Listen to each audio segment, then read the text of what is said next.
when I would start putting all of my awareness on that sensation, that pain was my body trying to communicate something to me about an experience or something that I was still holding on to. And so I would ask my body, like my mentor taught me, what do you want to tell me or reveal to me? And any memories that would pop up or any images from a memory that would pop up, I would realize what it was. I would thank it for being there, put all my awareness on it, and then just after, a couple of minutes of just really being there with it, let it go. Welcome to the Divine Hangout. I'm your host, Hillary Jubilee. It is my intention that when you listen to this podcast, you experience an increase in peace, abundance, and divine miracles in your life experience. If you love all things spirituality, wellness, healing, manifestation, and miracles, you are in the exact right place at the exact right time. Let's enter the portal together. Welcome back to the Divine Hangout. It's Hillary, and today I am very excited to be joined by Caleb Demeny from The Golden Link with Caleb on YouTube. He is a YouTuber and a manifestation coach. He has a no BS, straightforward approach to manifestation. Been following him since 2020, since before I was on YouTube, and I'm just really excited to talk to you. So thank you for joining me today. Oh, thanks for having me. Yeah, I appreciate it. Yay. Could we start with maybe if you could tell a little bit of your background? Were you raised in a household with spiritual beliefs, or did you come across spirituality, manifestation along the way? Um, I was raised in a household that was religious, but not like super religious. My grandma was a Catholic, a very devout Catholic. But organized religion was something that just never really seemed correct for our family. Like we don't hate on anybody, you know what I mean? It just wasn't for us really. And it wasn't until I was about 12, 13 years old that my dad is the one who really started to dabble into spirituality and all sorts of different kind of things. I mean, there was this one author he started reading. He was a monk, and but for short, his name was T. Lobsang Rampa. His first name was Tuesday. So it was Tuesday Lobsang Rampa. And I mean, he made these books talking about like civilizations living inside the inner earth theory and all. So that's like where the whole rabbit hole started to break free on, creating your own reality. Another woman named Susie Ward or Susanna Ward, I can't remember her, Susie or Susanna. She wrote these books called Matthew Tell Me About Heaven after her son died because she was like getting communication supposedly from him and just telling her about things like non-physical energy, kind of like Abraham Hicks talks about. But her books weren't more like on manifestation based. The manifestation aspect came in. My dad had Greg Braden's books far before the YouTube culture or age blew up of manifestation. So that's where you could say it first started, was probably him having Greg Braden and just some of these authors that were dabbling into, the metaphysical in some way. I From the time I was like 12, I had heard and knew about the term the fourth dimension, the fourth density, and those types of things. But yeah, that was when the very early introduction started, basically. And then it actually led to manifestation, which led to pretty much there is no coincidence. It's all happening subconsciously or consciously. You know what I mean? So, yeah. And how did you come into, like, what's your journey towards starting a YouTube channel and becoming a coach? So I one day the trigger point for me was manifesting a specific person. And this person, it was just limerence. It was a crush. It was just something. Limerence was a cycle I had been in since childhood. It was a coping mechanism. But really, that's what led to it, which leads to the whole door of law of attraction, law of assumption. But again, most people discover that stuff at the very surface level, and they're thinking that it's just thoughts and being happy. And there's a lot that goes into manifestation because your body is a computer, essentially a powerful meat computer, this meat suit that we're in. And when it comes to manifesting, it's composed of your beliefs, your thoughts. Thought changing is part of it, but it's not all of it. Your energy. Most people don't understand the energy in their body. They're not connected or feeling it. emotions, perceptions of yourself, the world, and others. There's all these components that go into it. So a lot of people who have unconscious competence, meaning they're already subconsciously competent in an area, they don't really know how to explain so well. Well, I just have these good thoughts about money, and that's why it shows up. Well, the energies in alignment, the beliefs, the assumptions, the perceptions. I mean, it's all these, things. So that's where I discovered it, was manifesting a specific person, which pretty much led down the rabbit hole, a good rabbit hole of really self work. And like Goddard described, and other spiritual people have described, that the world is a giant mirror reflecting. It's not always going to reflect what's in your thoughts. It's also the subconscious mind too. So yeah, that's definitely what led to it. So I just wanted to help other people, on their journey, whatever because I saw amazing changes in my own life by starting to really do lots of self-reflection. So that's why I wanted to make a channel to, help people, essentially just get the word out. How did you, with the, like how you're saying how you came into law of attraction, law of assumption through the SP stuff? Like, Mm-hmm. it's a similar thing for me. And can we just define limerence for people? Because I was watching one of your recent videos and you use that Yeah. word and I had to look it up, and I guess it means obsession, like love Yeah. obsession. So here's the thing I want to say, because I don't want this to discourage anyone. You absolutely can manifest a specific person. Absolutely. There is no doubt. I don't care if they're married. I don't care if whatever the situation is other than death. You can manifest a specific person. The thing is, though, most people don't understand that the energy of having that relationship is not the same as the energy of limerence. So limerence is it's a term that was coined, I believed, in the 70s by a female psychologist. I can't remember her name. Her name might have been Linda. I can't remember her name for sure.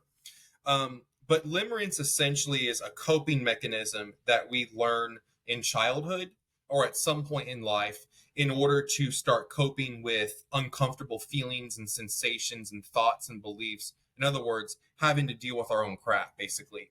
It's something that we start to use as a coping mechanism. So limerence is just another form of escapism. It's I'm creating fantasy bonds in my head of what I think this person should be, because in that ideal reality, whatever, that's when I'm going to feel good.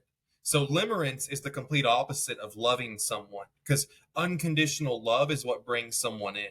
Everybody in this world wants to be loved exactly as they are, flaws and all. So a lot of people in limerence, though, it's like Dr.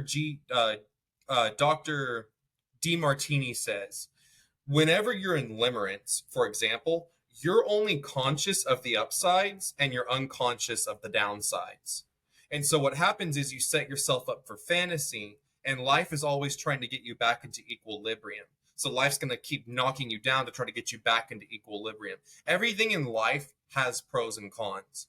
Nothing in life comes without challenges. So I always tell people, you can manifest your dream life, your happily ever after, but happily ever after doesn't come without challenges. That was something really important that my mentor taught me. It doesn't come without challenges. It doesn't mean you'll never have a bad day or negative emotions or, things like that ever again. So limerence is not the same as embodying the desire, the feeling of knowing that you're the person they want to be with, knowing that they're head over heels for you. But you see, manifesting a relationship isn't just about knowing that they're head over heels for you. It's also seeing your own divinity too. So seeing that within yourself. So limerence is, in other words, it's just fantasy bonds. It's just escapism. It's fantasy. And like Goddard said, the manifestation feels normal. So when you're in fantasy, it doesn't feel normal. It always feels once upon a dream. It always feels over there. And that's why obsessively thinking about something doesn't mean, and I hate to break this to a lot of people, but obsessively thinking about something does not mean that you are drawing that thing closer to you. Trust me. Because stalkers obsessively think about their person and they get restraining orders. You know what I mean? Obsessively thinking about something does not mean you're drawing it into you. So if you want to manifest a specific person, one super powerful step is knock yourself out of limerence. So anytime the person comes up into your mind, you are not my savior. Nope, you're not my savior. And honestly, this may scare some people, Hillary, but I'm dead serious. Something that will really help you shift out of limerence so you can actually get into the right energy of manifesting your relationship. Make a list of all their potential flaws or the flaws that you know about to really see they're not that perfect. They come with flaws just like you and I do, that they're not that perfect to get you out of that fantasy. That was how I started shifting myself out of limerence. Was I would notice it was coming up, ground myself into presence, right? I would just close my eyes maybe and focus on a noise I was hearing or what I was feeling, some sort of sensory sensation, right? See, smell, hear, taste, touch. And then I would just, open my eyes 30 seconds later. And if that person came into my mind, or limerence over an object too, like once I get the Ferrari, right? Whatever it may be, reminding myself, no, you're not my savior. I'm not saying no to the desire, I don't want this thing, but no to the energetic imprisonment of it, that, I'm going to feel better once I get this. You know what I mean? Yeah, I think it's similar, like limerence is similar to like having something on a pedestal. Yeah, right? It is. Yeah. So just like to just, I don't know, with this SP thing, I had an experience where it was similar to that, where I had them on a pedestal. I only saw like all the good, and I completely ignored my intuition. I had like, I was so obsessed with like, Matt, we were together, but he wasn't showing up the way I wanted him to show up. And I was like, I must be doing something wrong. I'm not showing up right. Like I need to, like, I was so like fixated on it being a certain way. And it just, I was ignoring all these red flags. And so what's your opinion on like co-creation with the universe and like your intuition when it comes to manifesting? Well, the thing is, okay, so let me talk about intuition. That's really, really important. So there was this girl I saw who posted, this is SP related, but it'll make sense. I saw this girl post in this Facebook group a couple of months ago. And she basically said, should I give up on my SP? Because throughout the day, I sort of have these intuition thoughts that, my SP is so much happier without me, and that he looks so much happier with this girl that he's with. And, I was a burden on him. And I commented on the post very gently. And I just said, with a little upside down smiley face, intuition would never tell you something that hurts you or depresses you or lowers your self-esteem or makes you give up.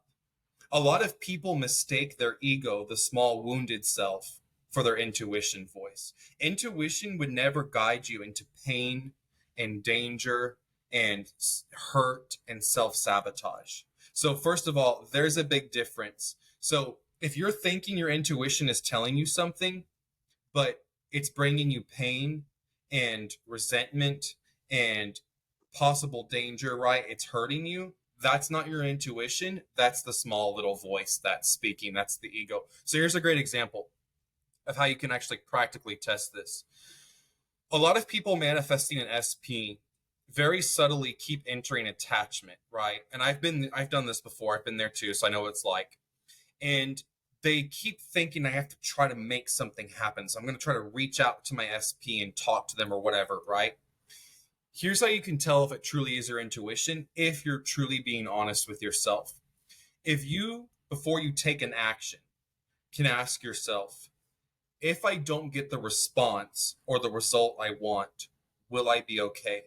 And if you can honestly answer and say, no, I won't, that's fine. Just don't take the action. And if you can answer the answer yes, and say, yes, I can be okay no matter what happens, and genuinely mean it, not just telling yourself, like you're really honest, then take the action. Because even if it looks like it backfires, it may be leading to something else, an unfolding of something. You know what I mean? It's always, you have to check your feeling relationship to it first, whatever the action may be. So yeah, intuition and ego are two totally different things. Again, ego is the painful, critical voice, like that girl from the example. Oh, my intuition tells me, intuition, he's just so much happier without me. And, he'd be better off without me, out of his life. And I was a burden on him. Sorry, baby, that ain't your intuition. That's your ego. That's the small wounded self. looking for evidence in a story to reinforce itself. Trust Right. me, we all have it. I have it too. I got my own wounded selves that sometimes try to come up to. Everyone does. So yeah, Right. just remember that about intuition. Intuition never guides you into pain, misery, suffering, self depreciating talk or behavior. That's not what intuition is. Right. So, but with regards to a specific person, like just in my experience, in my case, it was like I ignored the voice that was like I had a knowing within that it like Hmm. I deserved better and that it wasn't I shouldn't put up with this type of behavior, but I just Yeah. it was self-sabotaging and obviously stems from childhood, blah blah blah. But like just ignoring red flags and like Hmm. not listening to my inner voice and just like, no, I can create this. No, like from my ego, just wanting it to look a Yeah. certain way and like needing it to come in a certain package where like I don't know. I think people like it's like that this or something better idea where people have issues with that. It's like, no, I'm going to create it how I want to create it, my way or the highway. Well, I I like thought I my like Amy's version of it. Amy from Illuminating Joy. yeah, She says this and something better. So it yeah, shows up and it's even better than I ever expected. I like that a lovely. lot. Because I Yeah, don't believe you have to give up on something. Now, I will tell you this, kind of like what the story you're talking about right there. So you can manifest any person. It doesn't matter. The sexual orientation, whatever the world's presenting you with, skin color, it doesn't matter. The thing is, though, the reason some people choose to walk away from certain manifestations is because, or specific people, it's they start to realize I can manifest this, but the energy and perception management to me is just not worth it. So here's an example of what I mean. I know someone very close to me. She's an incredible manifester. And she was married to her husband for 20 years, has a couple of kids with him. But she had to manifest him back a couple of times in those 20 years. She's really good at it. I mean, she can manifest a person within a couple of months. I mean, she's good at it. But even so, let me kind of give a little bit of a derail into something so this kind of makes sense why people give up. So you're not ever going to enter this state, this psychology where your wounds from your past are never active again. They can definitely become less and less active the more you process them and you start to recognize them in the moment, right? When they're coming up. But they're always going to be a part of you. And that's okay because everyone has them, right? Remember, we talked about accepting yourself and others exactly as you are, learning to love yourself, including your wounds and your flaws, right? Because when you learn to love them and bring awareness to them, you don't create from them. So, kind of to give that example, so a lot of people, like this woman I'm talking about, she had deep father wounds from her childhood. And even though she had shifted through past a lot of them, her SP, though, was still a mirror to those father wounds. So after 20 years, having to constantly ground her energy and perceptions around him, she was just like, it's just too much. So she manifested a very peaceful, amicable breakup, great co-parenting, get along just fine as friends, and got an amazing guy right after that she drew into her reality. So again, she could still be with him the rest of her life if she wanted and be happy. It's just it would take a more diligent energy and perception management because of the 20 years worth of story she has with him.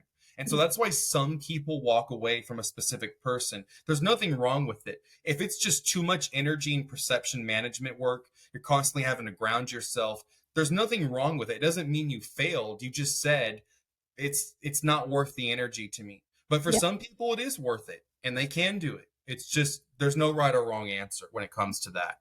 yeah. I agree. I think it really just depends on the person and their situation and Mm-hmm. how they feel about it. I don't consider it giving up at all. I mean, I because I had a YouTube channel, I stayed in it too long. I think because I was worried about what other people would think of it as failure. Yeah. But then I just listened to my intuition finally and was Yeah, like, exactly. I'm just not doing myself any favors. Oh, Just like, trust me, I've learned to care a lot less about my YouTube channel over yeah, the years. I've yeah, learned to care way less. It's when you care more about what other people think, you've already abandoned yourself. right. Well, no more of that for me. Yeah. Exactly. Yeah. Anyway, and then I just was completely fine with being by myself. And then a man just like popped in. That was everything that I wanted, like so Hmm. fast. So just the Yeah. energy shift. Um, so how would you say to people who are like, because you're saying it's about people don't understand that it's about energy and not just Hmm. about changing your thoughts. It's like a holistic type of Yeah. energy feeling. So how does one begin? Like if they don't understand that, like how would you describe how to shift your energy? Well, you really would want to start with embodiment practices.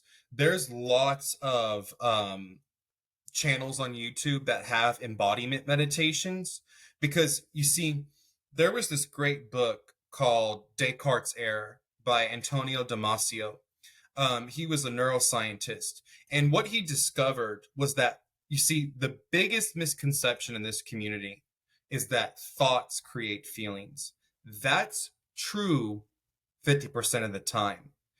Thoughts and feelings, it's a 50-50 two-way street. In other words, you can have stuck energy and sensations in your body that are creating thoughts. And he discovered and proved with without a doubt, with factual evidence, that even the thought like I'm hungry starts from something, a sensation going on in your body. So most people walk around in this world, and understandably I did too for a long time, and sometimes I do slip out of embodiment. Sometimes I don't notice I'm being triggered by something till I'm all in my head. That's what I mean. um Most people walk around in this world not embodied. They're just living in their head, so they're actually not realizing and connecting any of the sensations that are going on in their body. You have sensations going on in your body all the time. Now, you don't have to monitor and notice them 24/7 all day long, but you do have sensations that go on. I'll give you an example. I used to have horrible chronic back pain right here in the top right of my back. It was like almost like it was right next to my spine, if that makes sense. Like the right side of my spine, right on the spine. And it went on for like, it just started one day and then it went on for like 2 years. And it wasn't like all the time, but when it would act up, I mean, I couldn't even sleep at night. I have to get up and like keep bending over and doing all this stuff.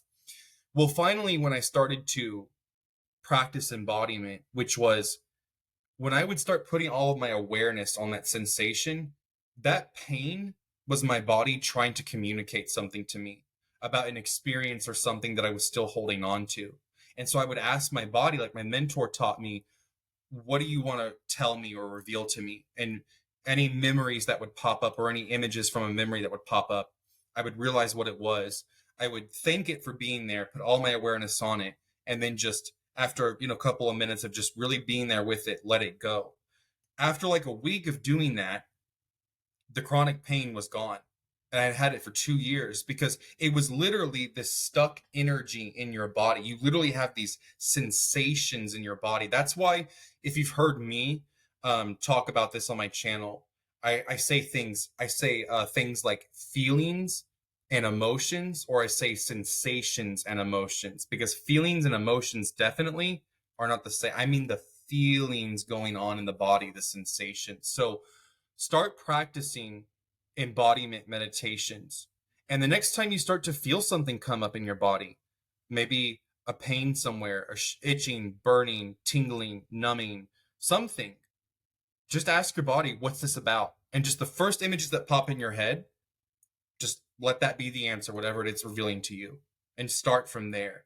So the first step is to start practicing embodiment so you can notice something when it comes up in the early stages before it turns into all these thoughts and these stories you're entertaining, this energy, it's going crazy, that you're stuck in a story now for 3 months straight. You know what I mean? So you can start to notice it in the moment. So practicing embodiment and that's what embodiment is. So to sum it up, before you ever have a thought, there's a sensation going on in your body, especially if it's a negative thought of a spiraling story. You have sensations going on somewhere in your body. So starting to put your awareness on those sensations is actually how you can start to release the energy. Not in this energy or resistance, you can call it that too if you want, is not something you're forcing to go away, you're making go away, you're pushing down. It's something that you're learning to put your awareness on and then let go of in the moment. You see it for what it is and you let it go. Resistance is not something you push away, deny, ignore, get rid of. It's not about getting rid or fixing something. It's being able to see it in the moment for what it is and then just let it go. That's how you deal with it. So what about if you're at a neutral space and you want to Mm-hmm. create something amazing in your life, then what about the energy shift from there? Like if like Okay. let's say you're like in a cycle of like the same day over and over again, but it's like it's not like miserable or anything, it's just like neutral and Yeah, you want kind to of like a groundhog hay. Yeah, yeah. like kind of like uh my life is lacking passion kind of type thing. And I know what you're talking about. Yeah, I've been there before. So the thing is, I want to first say this so nobody. This is actually something really good that a lot of people might not understand. Neutral energy or neutral space is very powerful for creating. So I don't want people to get lost in this idea that I have to get into this super happy place to create. Neutral space is very powerful. But what it truly comes down to is this right here. If you're stuck in a Groundhog Day, which is fine, right? It happens to anybody. What you want to do is to be able to start shifting and taking actions to become that person. So, an example is, okay, I want to be a multimillionaire business owner, start my own, I don't know, uh, lip gloss, whatever, something like that, right? Something like that. Okay. But I'm stuck in the Groundhog Day, like you talked about, where I'm not super negative, but I'm just not really doing anything, right? I'm just kind of stuck, same routine every day. Well, I have to start taking actions of what that person would do, actions that align with that energy. So the energy of that person, essentially. Now, it's not actions of I'm trying to force and make this company happen and force customers to come in, but what can I do today to start heading on the path there? It could be something like go to the library and research books. Maybe start sketching ideas of what I want those lip gloss tubes to look like, designs and stuff. But something, the smallest of actions, it doesn't matter. The smallest of actions will start to shift your energy of momentum in that direction. You know, I'll give you an example of this. I had a client one time, and one of her idols was the rapper Nicki Minaj, and she was talking about her backstory and growing up in New York and all that stuff. And she talked about why Nicki. I said, okay, tell me, why is Nicki so inspiring to you? Not in a bad way. I was just wanted to know, right? I was curious. And she said, she knew she was going to become the best or the most successful female rapper ever. She was out there on the Bronx in New York every day handing out CDs. She knew she was going to make it. She didn't care if she got 900 doors closed in her face. She knew one of them would open up. And it's that type of energy. So if you're kind of using that example of a celebrity, Nicki Minaj wasn't sitting on her couch all day going, well, I got to hand out these mixed tapes at some point. She was out there every day doing something, but she wasn't, again, she wasn't taking the album and forcing it into some executive's face, trying to get them to sign her. She just handed out, handed out, handed out, handed out, handed out. It's the same thing. So if you're stuck in a neutral place, you got to start taking action, because action is required in manifesting. No matter what people tell you, you can just sit on your ass all day long and you don't have to do anything. Yeah, baby, that $1 million business ain't going to build itself by sitting on your ass. It's just, I'm sorry, it's not. But again, you want to take action from the right energy, not the energy of I'm forcing to make it happen. I have to try to make it happen. I have to force it into reality. The energy of, if I was that person, right, what could I do today? If that makes sense. Like, here's a great example of it. Somebody who thinks they're going to sit on their butt all day and become a millionaire business owner does this. I am a millionaire. I'm a millionaire. I'm a millionaire. I'm a millionaire. Somebody who says it's going to happen for me and I'm going to get there, their mantra is every day I'm taking actions to become a millionaire. And they're getting out of bed and taking any action they can to start becoming that person. Even if it's just researching and getting more information, whatever it may be, they're taking action to become that person. Not action of forcing, but what can I do to become that person? Well, I want to be a successful businessman, businesswoman. I got to learn about business. I might as well start watching videos and reading books and all that stuff, right? That's how you want to do it. So neutral energy, you get out of neutral energy through action that aligns with what it is you want to create. And again, even just the tiniest action is fine. It'll start to get your energy going I for love that. sure. In one of your recent videos, you're talking about, and you've just touched on it too earlier, about staying Mhm. neutral and curious rather than rigid and expecting and needing it to Yeah. turn out a certain way to be emotionally okay.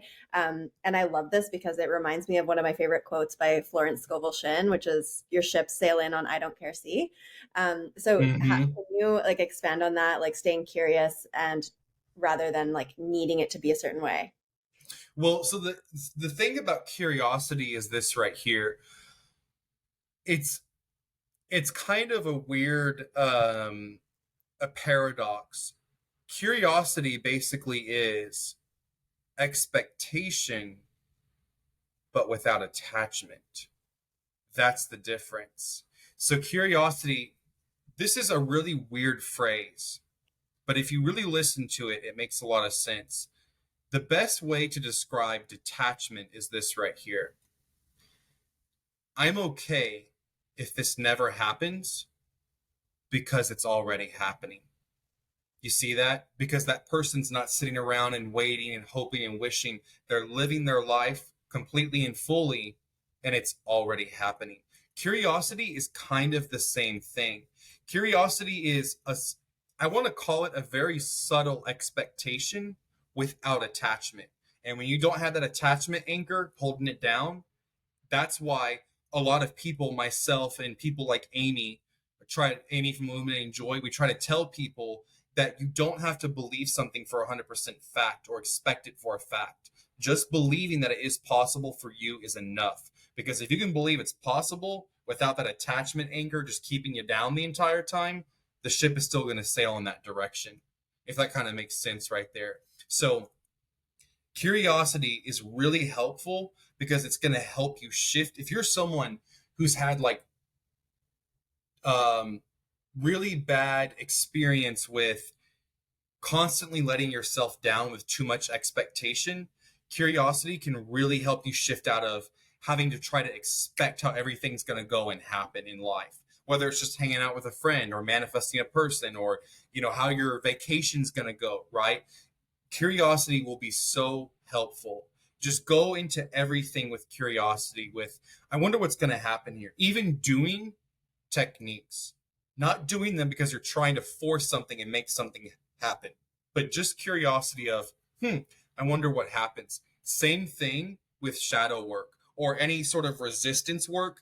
I always tell clients that I work with in the very first sessions that we do, resistance is not something you want to go and look for, because when you go and look for resistance, you're going to enter the broken identity. How am I broken? I need to be fixed. Resistance is something you become curious about. So like, for example, when the back pain started showing up, I started becoming curious about, ooh, what's this about? What's this revealing to me?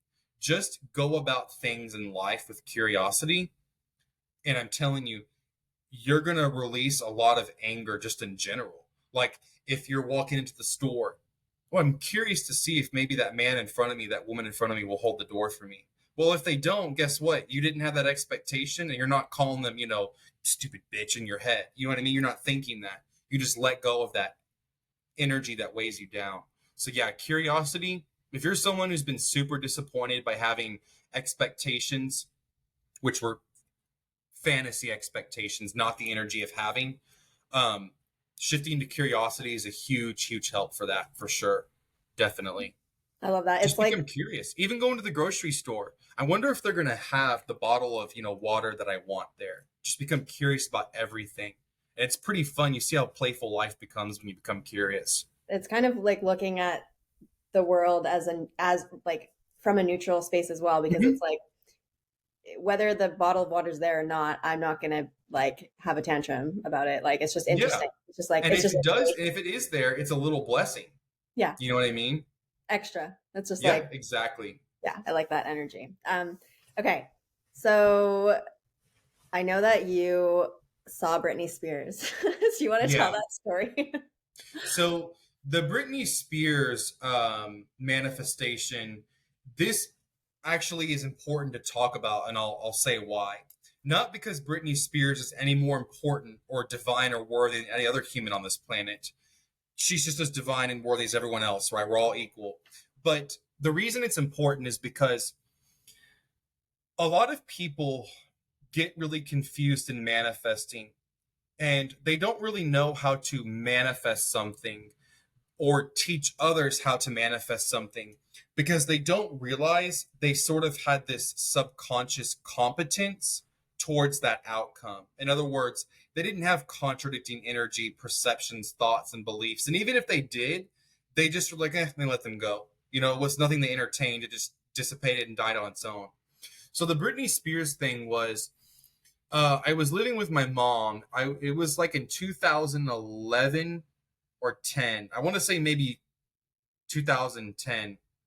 And I was in 11th grade. And I had heard a Britney Spears song on the radio like the day before. I can't even remember what the song was. It's just we were just flipping to the radio, heard a song. And my mom, the next day, we went to Target.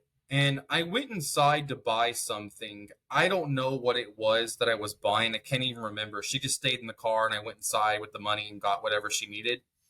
And there was these two girls in the clothing section of the Target, and they were kind of freaking out, and I was like kind of looking over to see like, what they were doing. And it was Britney Spears, and she was just standing there, no bodyguards, nobody, just by herself. And she, you know, it's like the most unexpected thing, right? So I asked her, I was like, "What are you doing here? Like, what?" And she was like, "Oh, I'm just buying panties." And I was just like, it was the most random, like, it was crazy. But the thing is, it makes sense because to me, it helps me to think about it this way. So I lived at the time in Kemah, Seabrook. So Kemah is one town, Seabrook is the other, and they're over this bridge. Kemah and Seabrook are the second largest joint marine community in America. It's a very popular tourist destination right on the Gulf Coast of Texas, right? I mean, just water everywhere. I was surrounded by where I lived, water, beach everywhere. It's not pretty blue waters like Florida. It's muddy brown waters, but still, water everywhere. Um, so the Kemah Boardwalk is literally half a mile across, not even half a mile, a quarter mile, a fifth of a mile across from the Target. There's the Target right here, a highway, the Kemah Boardwalk, which is a huge tourist destination. I mean, lots of celebrities and people from around the world go there. So I'm sure she was probably there doing that.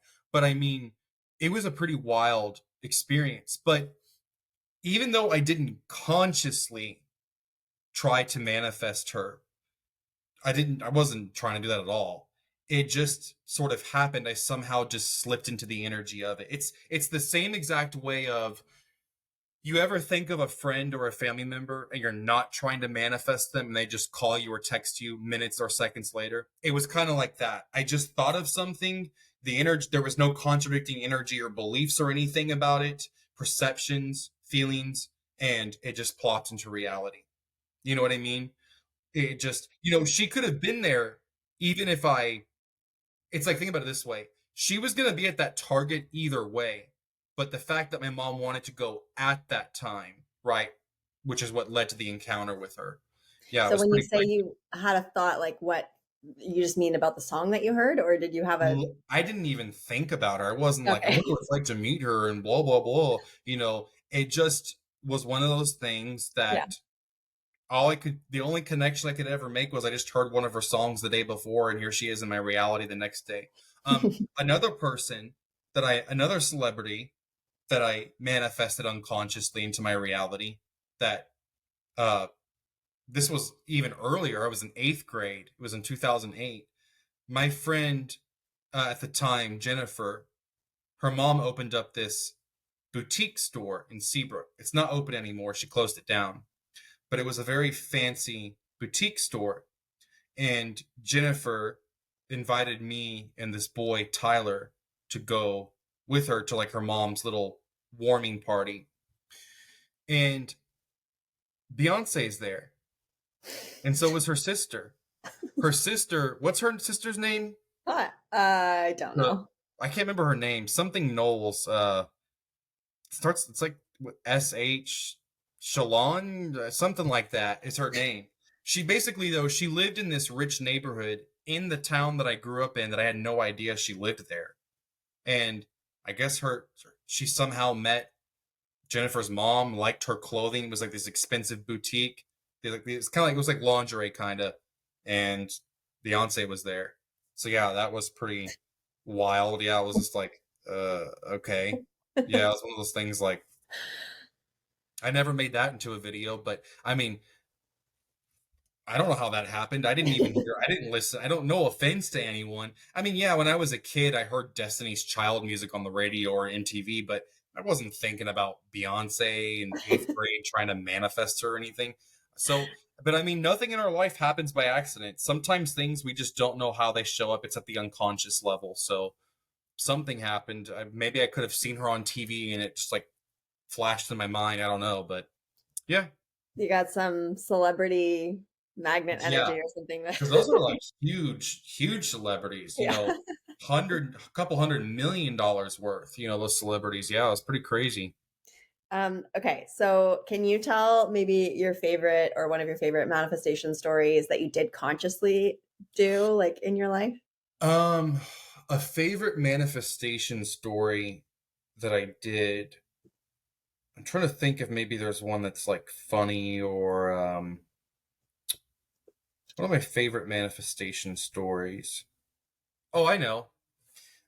I just like this one because it's simple.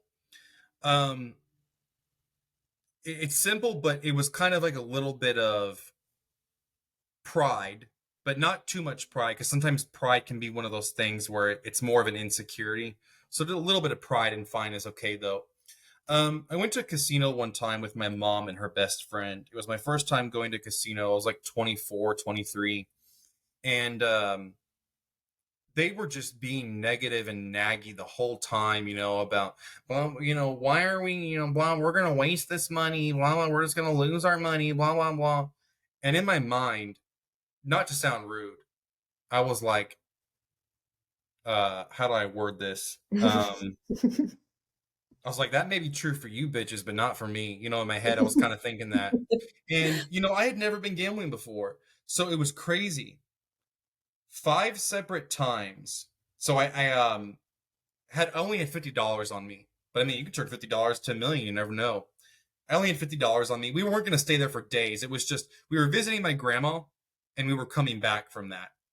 So it was just a quick little trip, you know, for like 3 p.m. till like 8 o'clock at night. Just a few hours at the casino.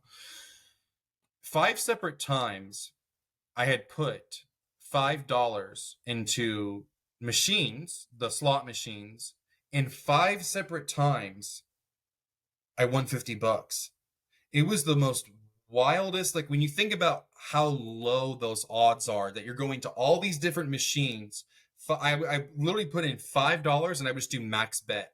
I was just bored. Max bet $50, max bet $50, max bet, and not on the same machine. All these different, you know, different stories and levels. I would just sort of follow my intuition. Oh, I'm going to do that one. Max bet another $50. So I went there with, you know, $50 and left with like, it was probably like 275. But you know, when you're a college student, you know, low on money, that's good money to have.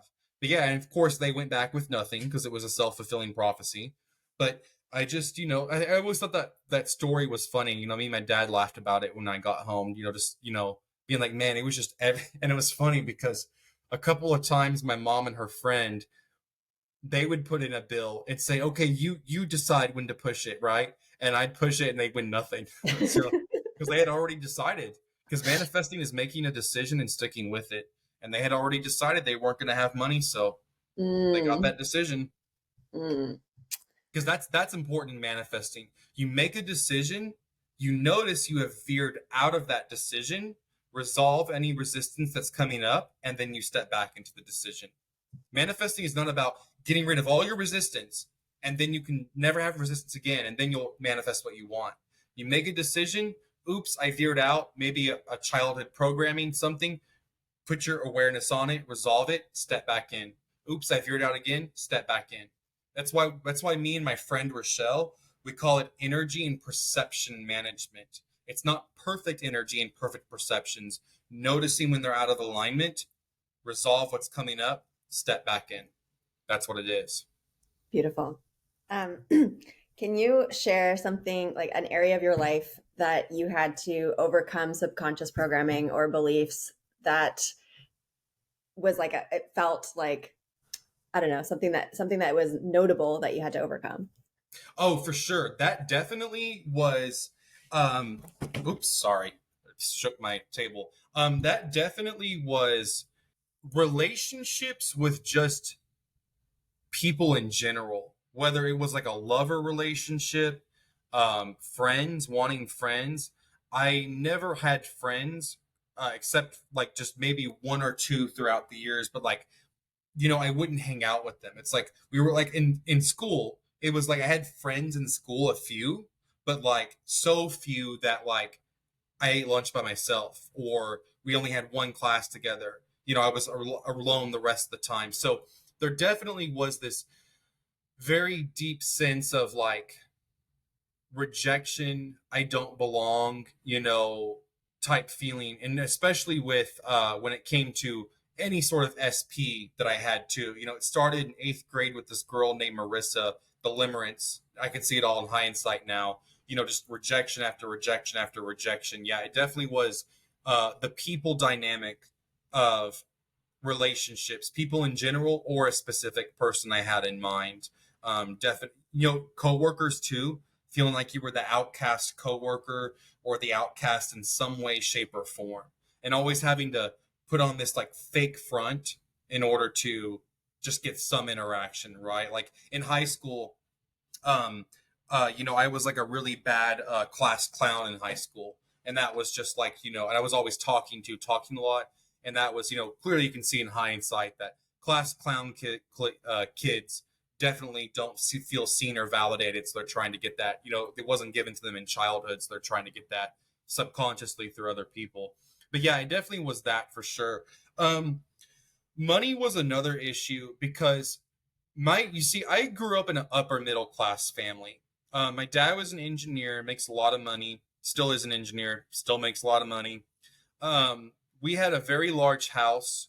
It was the longest driveway. It was in a very expensive neighborhood.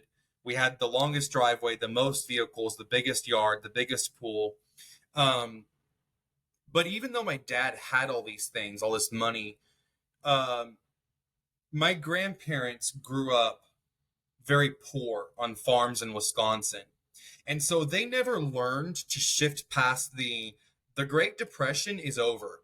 They never learned to shift past that energy. So my dad grew up with these beliefs instilled within him that I had learned from him that, I just constantly saw my dad as a kid constantly stressing over money, money, money, money, money. He was always stressing over money, even when he had it. And it was just one of those things that it definitely translated into my life too as an adult, where I stressed over it. And it was just one of those things where I had to learn to overcome that. I'll tell you this about money. This is a great tool for any manifestation, but especially money, creating wealth. Trust is the energy that manifests money. So think about it this way. Even millionaires who have lots of millions of dollars sunk into the stock market, sometimes the stock market goes to shit sometimes. There's shit days and there's good days, right? What happens is it's not that you're going to manifest wealth. And like we talked about in the very beginning of this video, there will never be another challenge in life again, right? That's not what's going to happen. You're not going to manifest wealth and there will never be another challenge. It's how you react to the challenge or the challenging times. So trust is the energy that manifests money. Every time, and I really learned to prove this to myself, every time I would catch myself stressing about money, because I'm a human too. And there's times where, yeah, money was slow for me too, even doing this business. Sometimes money was just pouring in, didn't know what to do with it. Other times it was slow.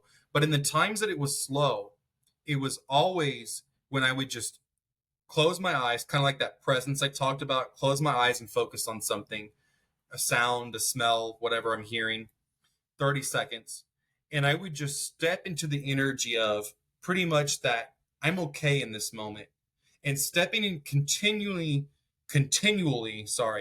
stepping into the energy of trust that no matter what the bank account looks like or what the stock market is doing, if you have stocks in the market or your business, right? Maybe because online is so huge now. So many people are selling their own products from like YouTube shorts and stuff, and people are selling courses. Just trusting that in the moments when the money isn't there, I'll be okay no matter what. That's really the energy that draws in money. And I'm telling you, every time I would do that, immediately money would just start flowing in again. But that's how life works.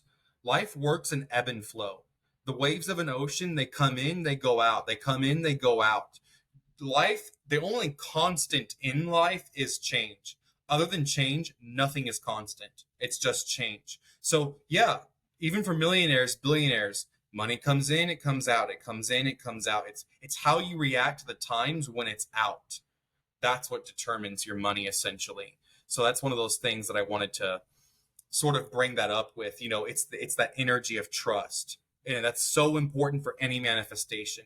If you catch yourself in that attachment with the SP, longing and yearning, you're starting to imagine again and maladaptive daydreaming, get back into presence and trust that I'm okay right now and I can give myself whatever I need right now in this moment. I love what you said just there about giving yourself what Mm-hmm. what you think you need from out there is Yeah. like it's always available and present, like within at all times. You always have access to that peaceful presence. You know how And they say treat others how you want to be treated. Well, also treat yourself how you want others to treat you. yeah, um going back to the money thing, Mm-hmm. or even the friends thing or whatever, like how exactly, so you're talking about presence and you're talking about feeling the feeling of trust and that you'll be okay either way, but were there any, like, did you do subconscious programming, hypnosis, like? Oh, no hypnosis, but yeah, I mean, definitely subconscious programming, which is just you have to notice the old belief, see it for what it is, thank it for being there. Because I'm telling you, the more you hate your resistance and try to get rid of it, the more it's going to stay. So, in all your resistance you've ever had in life, it was always a protection mechanism. So, thanking it for what it did to do its job to keep you safe, but kind of reminding that resistance, right? That belief, you're no longer required. You did your job. I'm going to let you go now, if that makes sense. So that's really what it is you choose to start letting go of a belief and challenging any perceptions that come with it. So here's an example. Think about it this way. This is so powerful to help you start changing beliefs, especially if there's stories coming up in your head that you're reacting to. This was something my mentor taught me. So you want to put whatever is being challenged through the fact checker. So our brain, or humans in general, we often mistake a lot of our perceptions of self, the world, and others as facts. And facts and perceptions are not the same thing. So in order for something to be a fact, it has to be 100% true 100% of the time for 100% of the population. A fact is the sun rises every day. Sure, for half of the earth, it's nighttime, but it rises for every single person in a 24-hour period. That's a fact. Men are pigs, women are pigs. That is not a fact, that is a perception. I don't care if you dated 30 crappy guys or 30 crappy girls. Well, first of all, that's just showing you what you're attracting from your energy, so do some inner work. But that's a perception.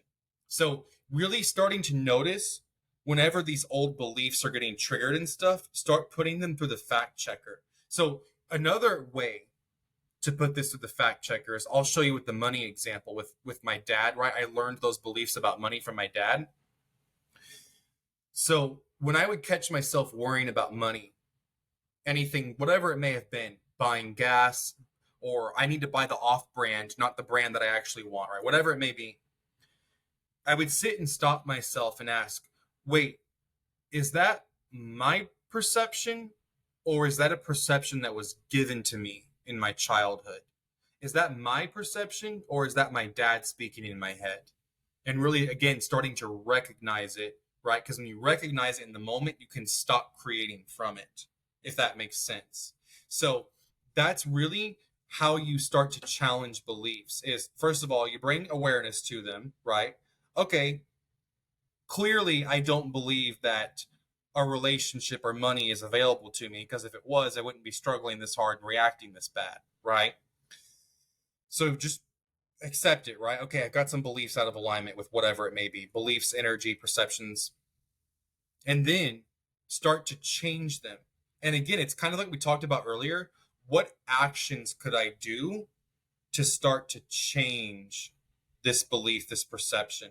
Now, another example of something that you can do to help you is to think of a memory in life where the opposite was true, and really start to immerse yourself in that memory and start to see what that experience felt like in your body.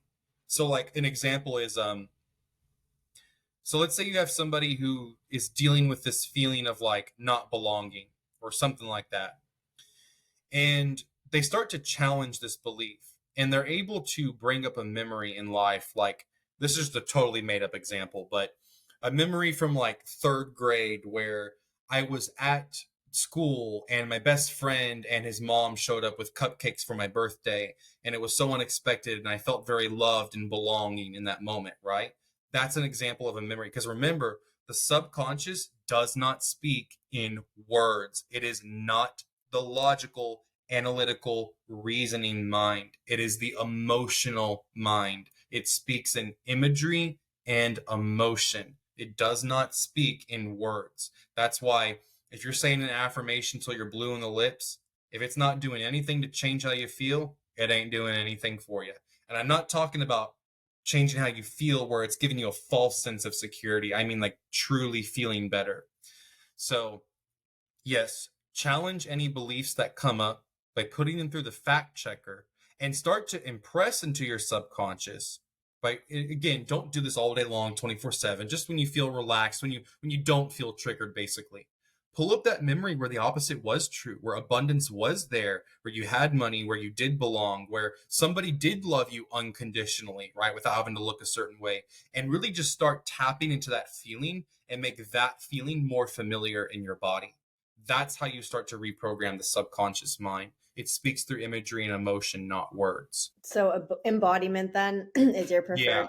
way of changing the like Yeah. overcoming subconscious programming. It's like you're aware of a belief, but you're embodying a different feeling. You're choosing a different Mm-hmm. feeling from, Exactly. yeah. And so like, and that's part, is that connected to like shifting your identity then as Oh yeah, well? for sure. Yeah, for sure. Because the person you're currently being, and this is true for me too in my own life, some things that I'm creating, the person you're currently being and the person who has the thing that you want, that life you want to live, are not the same person. And Right. that's where manifesting is really going to humble you, because you have to understand the person I'm showing up as now is not the same person as the one who has, you know, what it is that, whatever it is we're trying to create. And that's okay, because that's what manifesting is about. It's about identity shifting, learning to see past the illusions and the false identities that you built from your past. I'm not enough. I'm not worthy. Starting to notice in the moment when they're active, thank them for being there, right? Just let them be there. Thank them, process the feeling, and then decide to let it go and bring in something new. Choose in something new. That's exactly it. That's why it's energy and perception management. It's like you want to think of it as duality.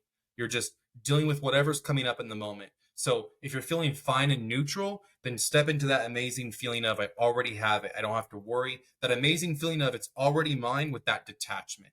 I already have it, and my life is already great exactly as it is. And then the moments when resistance is active, just work on the resistance. Only when it's active. Don't go and look for it. Because that's how you enter the I'm broken, I need to be fixed, the healing trap rabbit hole, essentially. Hmm. Yeah. To finish up, I just have a Mhm. few more questions. Do you want to tell maybe one more? Do you have a recent manifestation story that you want to tell that you might want to share right now? A recent manifestation story. I have some small ones. Yeah. I'm just trying to think of anything larger, like because I'll be honest with you, the past couple of months, like 2 months, I've really just been chilling. I've really just been taking a time to relax, and I just been hanging out with friends and playing games and seeing my cat. I haven't been actively like life happens in patterns, right? We have moments where we're really active and the moments where we're just kind of relaxing, Yeah. recharging our energy. But I can kind of feel the recharging is kind of ending soon. I'm ready to get at do stuff. So if I had to say the most recent manifestation, something that oh, here's something cool. This actually just happened yesterday.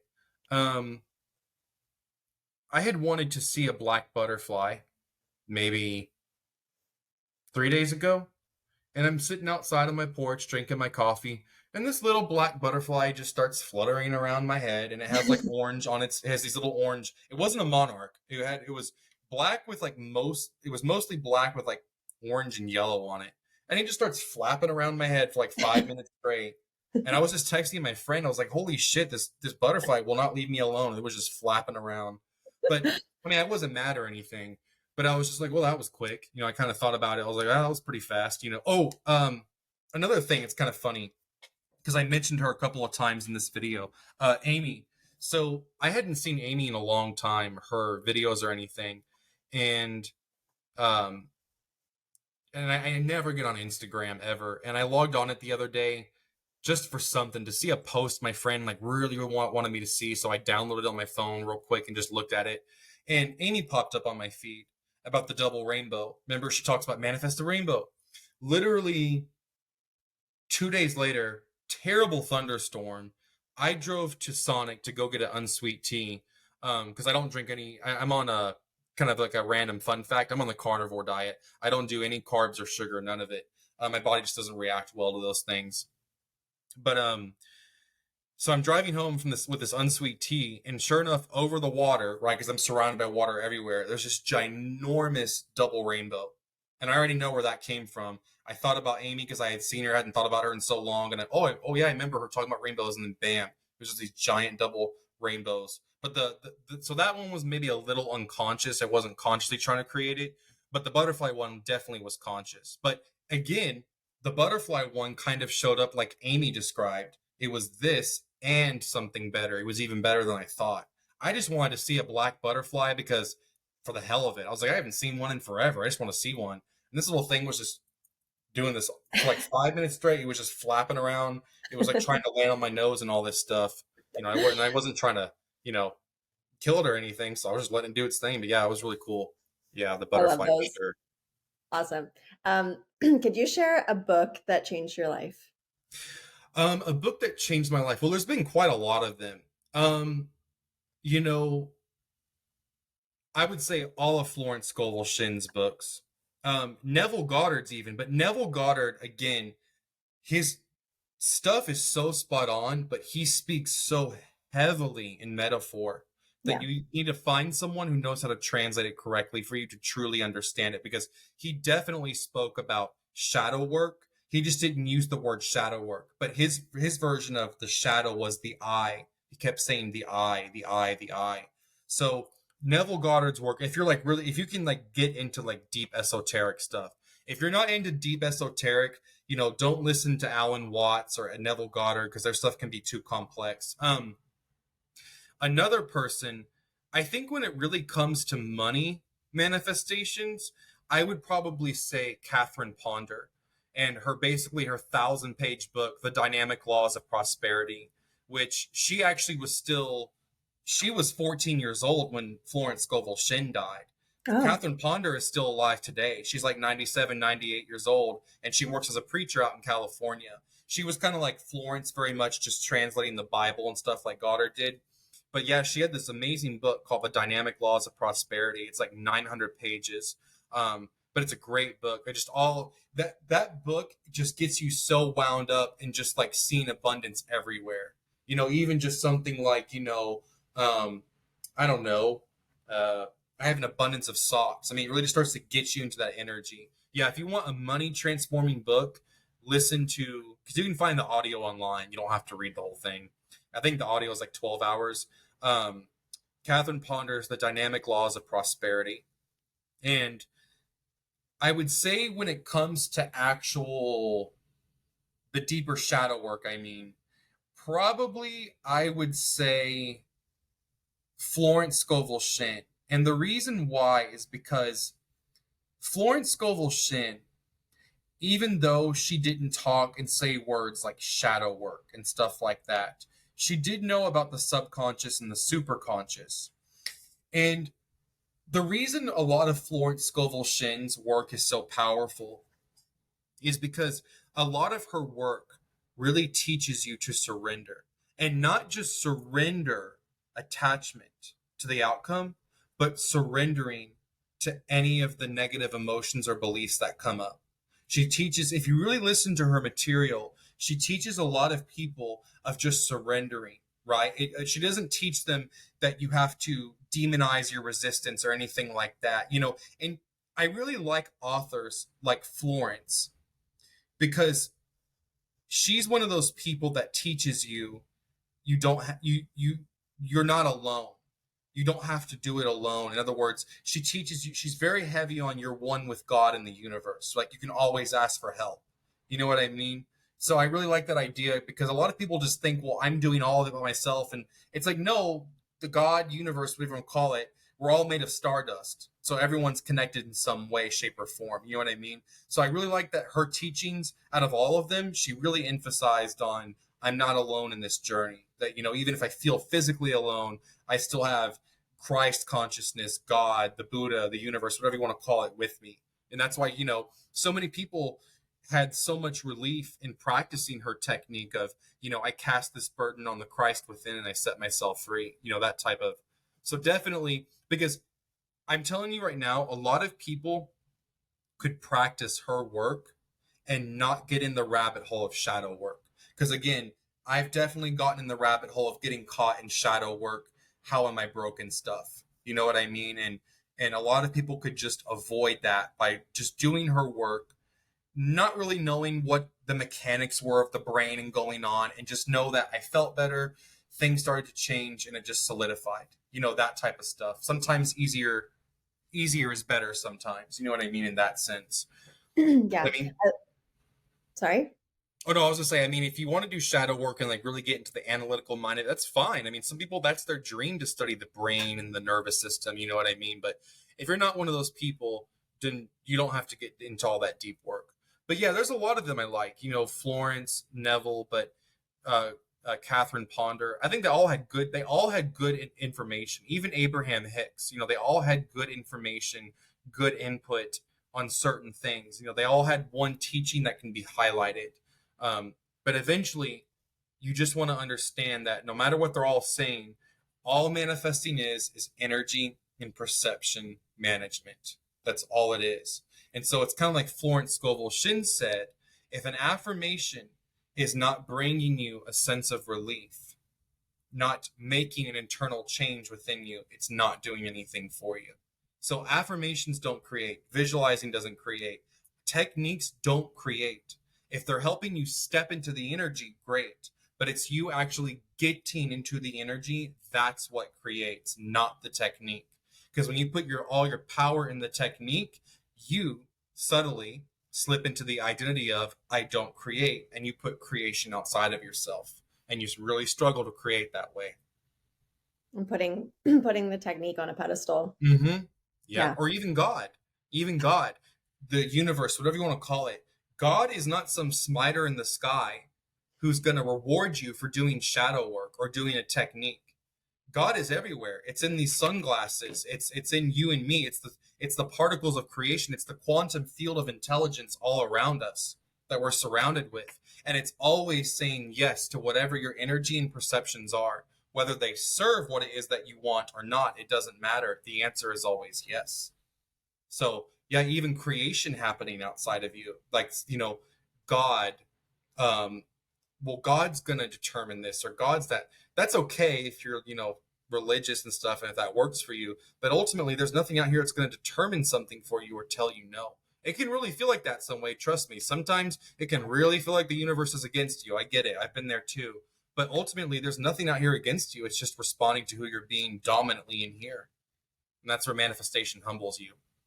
Totally. You're like, yeah, I haven't been the person who has the end. Thank you for sharing those authors and books, because I've never heard of Catherine Ponder before. So I'll definitely Oh, yeah, check she's out awesome. that Yeah. book. If there was one message that you could leave the audience, what would that be? The one message I could leave the audience is really what I talked about earlier: curiosity. Don't try so hard. I know I've mentioned her a few times, but I really agree with Amy from Illuminating Joy. You always want to think of your manifestations as a preference. I prefer chocolate ice cream over vanilla, but I'm not going to die if I don't get chocolate ice cream. I'm telling you, since manifesting is full of oxymorons and paradoxes, the more you prefer things rather than need them, that's what makes things show up. So that would be the one bit of advice I would give people. Quit trying so hard to heal yourself, because you're not broken. You're just doing shadow work so you can stop creating from those aspects you were unconscious from. That's it. Not because you're broken and once you fix yourself, something's going to reward you. You're not a dog getting a treat. So you're not broken, and go about everything through curiosity, through preference. And I'm serious, you'll start to see your life unfold magically. Even when problems still show up in life, because they will. Life doesn't come without challenges. Just going about the challenge or the problem, the perceived problem, with curiosity will just make things fix themselves, or, disappear from your reality, you could say, even quicker. So yeah, you're not doing this work because you're broken, and go about everything with preference or curiosity, however you want to think about it, for sure. Because I promise you this right now, here's one thing to always remember. When you are attached, nothing works. No matter how much shadow work you do, how many techniques you do, when you are stuck in that attachment, like the Buddha said, attachment breeds misery and suffering. And manifesting, attachment is the energy of I don't have. And when you're constantly in attachment to the outcome, you're not in the energy of having the experience that you want. So definitely work on detachment in life. How can I not need this to be okay? Ask yourself that question and start seeing what answers come up. Like Florence said, if you need help, then ask the universe, God, whatever, show me how I can not need this to be okay. I still want it, but show me how I can let go of the importance of needing this to be okay. And you'll be surprised what type of answers show up in your life. Yeah. So that would be my three things. The three things would be: you're not broken, go about things through curiosity, and actively choose to detach from the outcome. I want it, I don't need it. Lovely advice. Thank you. So if people want to find you, I know you have courses and videos and coaching. So how do people find you online? So the website is thegoldenlinkwithcaleb.com. That website will just lead you to the teachable link that has any courses if you want to study or do a coaching session, and YouTube. YouTube is the only active social media I have right now. I may do TikTok at some point, like get onto it, but right now it's just YouTube, The Golden Link with Caleb. Yeah. Awesome. Thank you so much for joining me today. Well, thanks for having me. Yeah, I appreciate it. All right. Well, thanks for listening, everyone, too, and have a good evening. See you later. Bye.